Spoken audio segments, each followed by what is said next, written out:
Olá, tudo bom? Eu sou o Mário Batista, do Grupo Teatro Law Cultura, mas eu falo sobre quadrinhos. Os quadrinhos de hoje são dois. Um é o Patinhas e o outro é a Mão Invisível.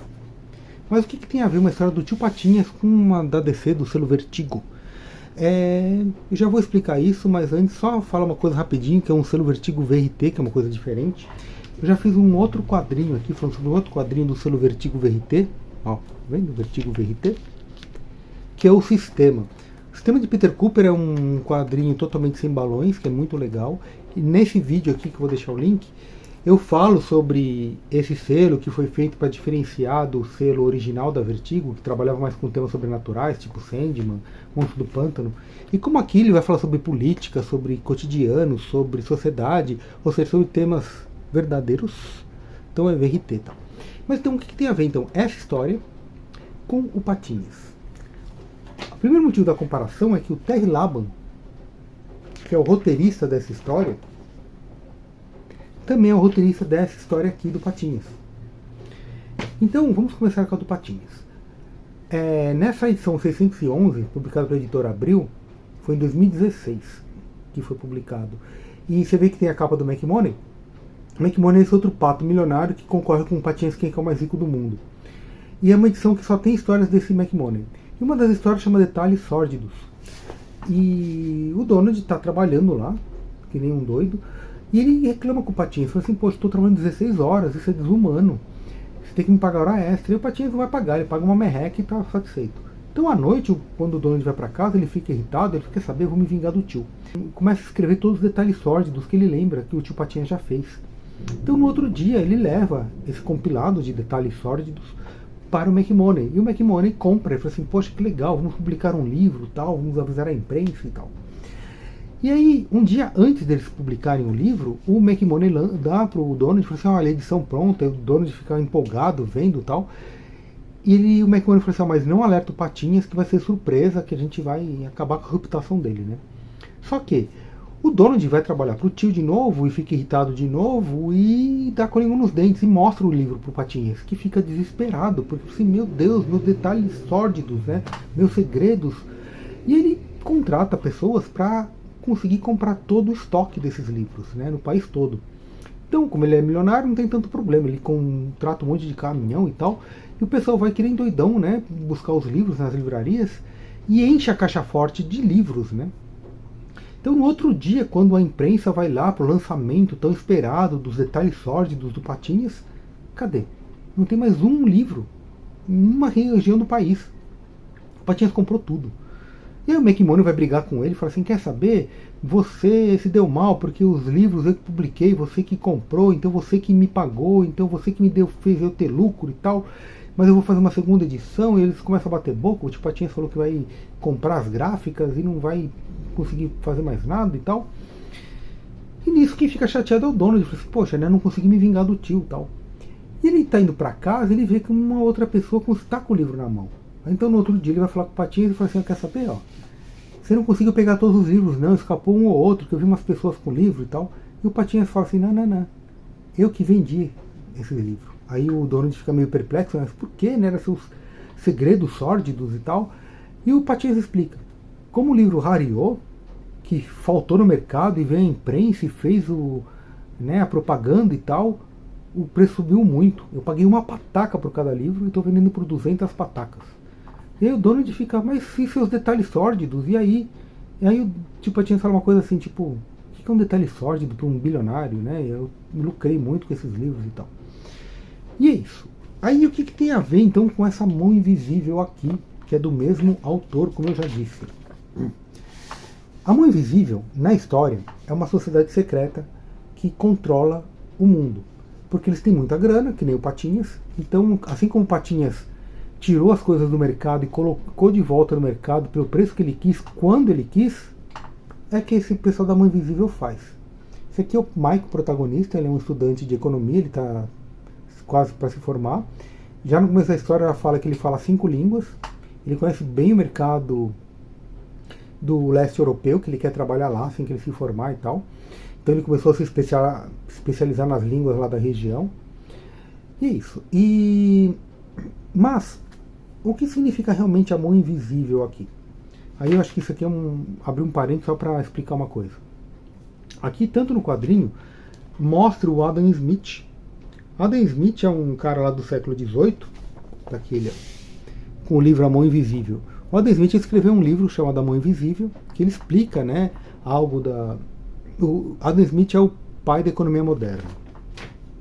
E o que seria essa mão invisível que ele fala, né, esse conceito que ele dá? Ele diz que ele gosta do mercado livre. O mercado livre seria um mercado, né, um mercado sem ação externa, seja de governo, seja de qualquer grupo externo que influa no mercado, né, especulação, essas coisas todas. E aí essa mão invisível seria o que regularia os preços. É como se fosse uma força invisível que regula os preços para não ficar muito alto ou muito baixo e tal. Então como que funciona isso? Vamos supor que eu sou um comerciante numa vila e eu faço um produto qualquer, um produto que é só específico, só eu produzo. Então eu posso cobrar o preço que eu quiser, porque só eu faço o produto. Assim que eu começo a ter uma certa fama, as pessoas chamam atenção, as pessoas querem também fazer esse produto, né? Então eu vou ter um concorrente. Assim que eu tiver um concorrente que faça o mesmo produto que eu, um produto semelhante, eu não vou poder mais cobrar o mesmo preço. Por quê? Se eu cobrar muito alto, vão comprar do outro. Então eu vou ter que igualar meu preço. É como se fosse uma mão invisível balanceando as coisas, sabe? Então esse é o conceito do Adam Smith. Que você não precisa ter uma força externa, né, um governo, para controlar as ações do mercado, porque uma mão invisível controla o mercado. Na minha opinião, a mão invisível é como se fosse o Tio Patinhas, que controla mesmo o mercado e que rouba pessoas como o Donald, que não tem conhecimento financeiro, não tem uma sagacidade. Então essas pessoas são exploradas por essa mão invisível desses poderosos. Então essa mão invisível dos poderosos é esse grupo secreto. Tá? Então ele conta, né, mostra o Mike, né, só para contextualizar o começo da história. Ele está na faculdade, como eu já disse, estudando economia, está aqui com os amigos, ele recebe uma carta do pai, que tem um disquete, né, aquela coisa antiga, porque isso aqui é da época de 91 a 95, que acontece essa história. Não tem uma data aqui, porém, está tendo guerra entre a Sérvia e a Croácia.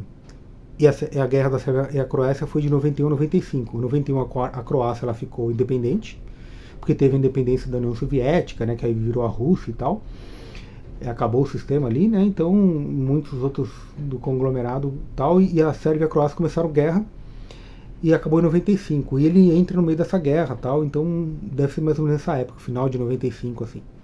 E o que acontece? Ele recebe um comunicado que esse professor aqui quer falar com ele. O pai dele também é professor da mesma universidade. E eles começam a comentar, e essa página aqui é importante, por quê? Porque aqui começa a mostrar o idealismo dele. Ele fala sobre o livre mercado, por que ele está estudando economia. O professor propõe, e se uma base hipotética que existe um grupo de pessoas poderosas que controlem o legado financeiro do mundo, né? Ah, não, essa coisa é uma conspiração. Não, mas vamos supor que exista. Se eu gostaria de fazer parte desse grupo, né? Você é um economista, faria parte desse grupo? Sim, não, jamais, porque eu gosto do mercado livre, eu não quero uma força externa, não quero ser eu a força externa influenciando o mercado. Tá? Então eles falam sobre isso aqui. Tá? E aí, ele volta para uma festinha deles, e no meio da festa ele descobre que o pai dele foi atropelado. Ele é avisado, então ele vai com a namorada aqui, né, no hospital, falar com o pai. E o pai fala assim, olha, eu não sou seu pai. Você recebeu o disquete? Ele, recebi. O disquete são provas, são detalhes sórdidos, o mesmo nome lá do título do Tio Patinhas, são detalhes sórdidos de um grupo secreto chamado A Mão Invisível, do qual seu pai, que era um mega milionário do petróleo, fazia parte. Assim que ele queria mostrar esses segredos, né, esses detalhes sórdidos dessa sociedade secreta para o mundo, ele foi assassinado e você e sua irmã, que eram muito crianças, foram adotados. Assim, eu tenho uma irmã, sim. Aí ele foi adotado por esse cara aqui, que também é professor da mesma universidade, que era amigo do pai dele, né? E a irmã dele foi para a Rússia. E ele falou assim, olha, eu ia te contar isso assim que se você se formasse, porque você tem uma herança do seu pai verdadeiro, né? Você tem muito dinheiro e tal, e tem contatos, e tem um esquema todo lá e tal. E ele dá as coordenadas lá para a Suíça, para quando a Suíça, só que cuida desse disquete, porque eu fui atropelado, que não foi acidente. O pessoal descobriu que o segredo que seu pai ia contar para o mundo ainda estão comigo, né? E eu passei pra você, então eles não sabem, então eles vão te perseguir e tal. Então cuidado com isso. Aí ele acha meio estranho, né? Ele falou assim, poxa, eu tive papo com o meu professor sobre um grupo secreto agora. Vem o meu pai falando que não é meu pai, que meu pai verdadeiro fazia parte desse grupo secreto e tal. E quando ele vai lá pro apartamento dele, pegar as coisas, né? Ele vê que todos os amigos dele que eles estavam na festa, tá todo mundo desmaiado. E jogaram tipo um gás sonífero aqui, vasculharam as coisas dele. Ele falou assim, puxa, isso aqui é verdade então, né? Então aqui começa, ele cai na real e fala assim, poxa, isso aqui é verdade, eu vou lá pra Suíça, vou seguir o curso aqui. Aí quando ele chega na Suíça, ele vê que ele é bilionário. Ele tem mais dinheiro que um príncipe da Arábia Saudita. Assim, assim, poxa, bilionário agora tal. E ele continua o rumo dele, ele vai lá pro leste europeu, onde ele gostaria de trabalhar e tal, porque ele vai tentar encontrar a irmã dele na Rússia. Ele tem apenas uma foto, algumas coordenadas. E nesse caminho, ele para no meio da guerra entre a Sérvia e a Croácia, aquela que eu falei, né? E ele para pelos sérvios, ele começa a falar sérvio, ele fala assim, você fala sérvio? Ele começa a falar sobre a cultura dele, ele fala assim, pô, que legal, você conhece a nossa cultura e tal. Então ele é levado para dentro do exército, aí ele conhece o exército por dentro, né? Ele vê a fome, né, a brutalidade que está acontecendo aqui, a conspiração das coisas, né, que está rolando também prostituição e dominação desse grupo, né, em cima dos outros e tal. Então ele começa a ver a podridão aqui do exército. Só que esse exército aqui é atacado pelos croatas. Os croatas acabam com tudo ali. E aí ele fala assim, poxa, eu sou americano e tal. O pessoal começa a atacar aqui, ó. Aí ele fala assim, não, eu sou americano, não me mata, né? Então eu fui raptado, então são os croatas aqui invadindo. E aí ele saiu dos sérvios, vai para os croatas, ele também fala a língua deles, né? Conhece também a cultura do local. E o pessoal aceita ele, então... Aí ele fica um pouco com esse povo, depois ele continua o rumo dele, que ele vai lá pra Rússia, que ele quer encontrar a irmã e tal. E aí, no segundo volume aqui, ó, esse aqui é a irmã dele, né? Ele e a irmã dele. Eles estão com uma ogiva nuclear, porque a irmã dele, ela faz parte de um grupo russo fanático. O pessoal quer voltar para a União Soviética, quer que a Rússia volte para os ideais antigos, né? Eles têm até, né, toda essa fanáticos religiosos aqui. Eles têm ainda mantendo viva a última princesa, a filha do czar lá, do último czar.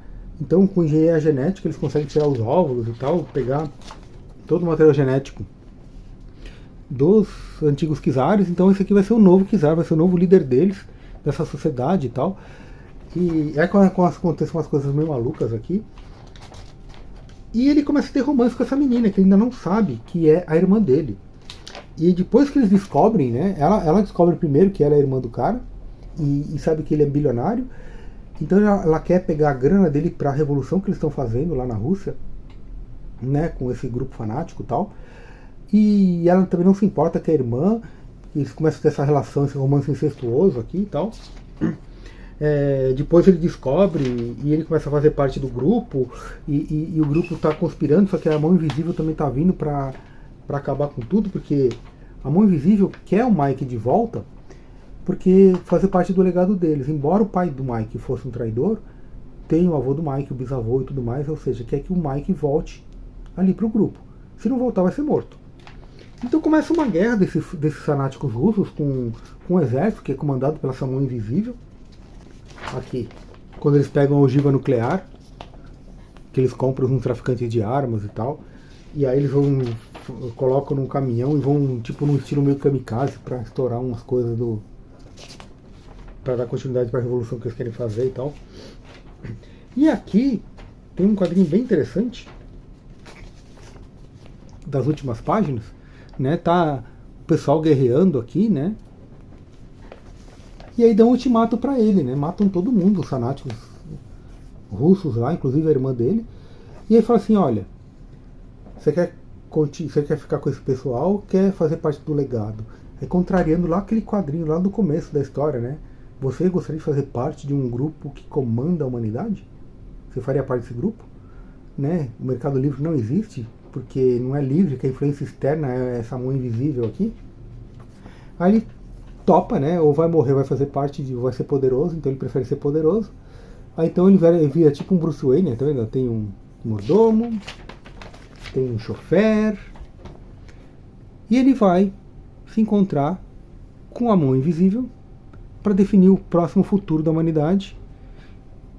Vão colocar crise num país capitalista ou vão continuar com a miséria e a fome na África, porque eles têm que desviar recursos de um lugar para pôr recurso em outro, né? Então eles são ali como tio Patinhas comandando a situação, né? Então é isso. Esse aqui é um quadrinho que eu achei bem interessante. O mais interessante ainda foi saber que o mesmo roteirista que já escreveu várias histórias do Patinhas, tem uma história do Patinhas que o Terry Laban escreveu também, que o tio Patinhas ele quer minerar, só que ele já tem mineradoras no mundo todo, ele quer mineradoras fora do planeta, né? Então ele vai para a Lua. Só que na Lua já tem uma raça alienígena minerando. E quando o Patinhas vai tentar fazer coisas lá, eles aprisionam o Patinhas e escravizam o Patinhas. O Patinhas fica escravo dos mineradores lá da Lua. Se vocês quiserem que eu fale sobre essa história, que é bem interessante, me fala aí. E é isso, vocês conheciam essa história? Vocês conheciam o Terry Laban, que ele já fazia quadrinhos pra Disney, pra DC e tal. Comenta aqui o que vocês acharam. Não esquece da joinha. Se curtiu, compartilha. E é isso. Ah, e se quiser comprar algum quadrinho pela Amazon, tente comprar pelo nosso link, que ajuda o canal. E é isso, gente. Um grande abraço e até mais.